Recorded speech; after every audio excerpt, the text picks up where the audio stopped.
Hello beautiful subscribers అందరికీ పరభవనామ ఉగాది సంవత్సర శుభాకాంక్షలు. ఈ సంవత్సరం మేము ఉగాది పొద్దున్నే లేచి ముగ్గు వేసాము. దాంట్లో ఉగాది అనగానే మ్యాంగోస్ గుర్తొస్తాయి కదా, మ్యాంగోస్ కూడా కలిపి వేసాము కొంచెం డిఫరెంట్గా ఉండాలని.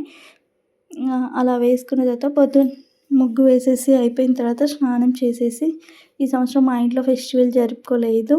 మా చెల్లి వాళ్ళ ఇంటికి వెళ్ళి మేము ఉగాది పండుగ ఫెస్టివల్ నేను అది మా చిన్న చెల్లి అందరం కలిసి మా కావ్య వాళ్ళ ఇంటికి వెళ్ళాము. అక్కడ ఈ మధ్య మేము కృష్ణుడి ప్రతిమ పూజ పెట్టుకున్నాము, అందుకే మా ఇంట్లోనే ఉంది.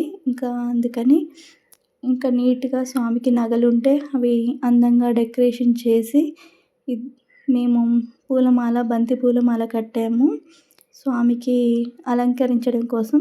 అందుకే నేను మా చెల్లి ఇద్దరం కలిసి వేస్తున్నాము నీట్గా డెకరేషన్ చేయడం కోసం. అది అయిపోయిన తర్వాత మేము ఉగాది పచ్చడి ప్రిపరేషన్ చేశాను.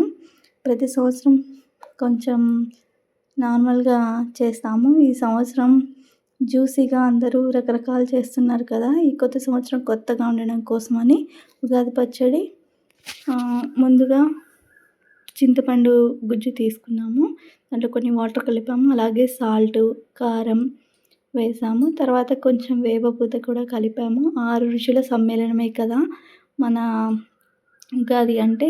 బెల్లం కలిపాము, వేపపూత, మ్యాంగో తురుము కూడా వేసాము, అలాగే కొన్ని పీసెస్ కూడా వేసాము, చూడడానికి చాలా కలర్ఫుల్గా ఉంటుందని అలా వేసి చేసాము. దాన్ని మంచిగా కలిపేసి నీట్గా దేవుడికి ప్రసాదం లాగా దేవుడికి పెట్టాలి కదా, ఉగాది పచ్చడి కూడా చేసాము. అలాగే పాయసం కూడా రెడీ చేసాము. పాయసం రెడీ చేసేటప్పుడు ఈ సంవత్సరం మాకు అసలు ఎక్స్పెక్ట్ చేయలేదు అలా జరిగిద్దని. ఏమైందంటే ఎన్ని రోజులు గ్యాస్ ఉన్నింది, కరెక్ట్గా గ్యాస్ ఎప్పుడైతే నిల్వలు తగ్గిపోయాయన్నారో అప్పుడే మా చెల్లి వాళ్ళ ఇంట్లో ఉగాది రోజే మేము ఫెస్టివల్కి వెళ్ళాము. ఆ రోజే గ్యాస్ అయిపోయింది. అసలు గ్యాస్ ఎక్కడైనా దొరికిద్దా లేదా అని చాలా టెన్షన్ పడ్డాము, కానీ లాస్ట్కి అయితే వేరే వాళ్ళ దగ్గర దొరికింది. అది పెట్టేసిన తర్వాత పాయసం కొంచెం గబగబా చేసేసి మిగతా వంటలన్నీ దేవుడికి చేసి పెట్టేసరికి లేట్ అవుతుందని అప్పటికే 11 దాటింది.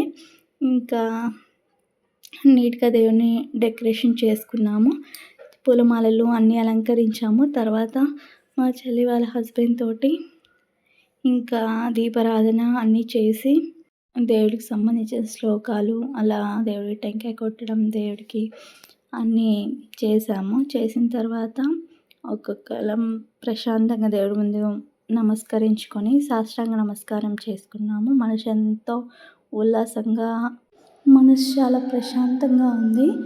ఉగాది రోజు మనసు అనేది ఎంత ప్రశాంతంగా ఉంటే ఆ సంవత్సరం అంతా మనం అంత హ్యాపీగా ఉంటామని ఫీల్ అవుతున్నాము.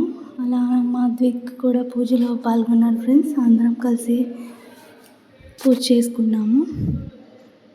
మాధవికేమో ఎప్పుడెప్పుడు పూజను డిస్టర్బ్ చేయాలా అని ఉంటాడు. ప్రశాంతంగా పూజ చేసుకొని పాయసము, ఉగాది పచ్చడి తినేసాము. తినేసిన తర్వాత చిన్నగా వంటలు మళ్ళీ రెడీ చేసాము.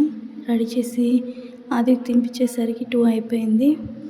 మా లైఫ్లో మొదటిసారిగా మా అమ్మ వాళ్ళు ఎవరు లేకుండా మేము ముగ్గురమే ఉండి ఫస్ట్ టైం పండుగ చేసుకున్నాము.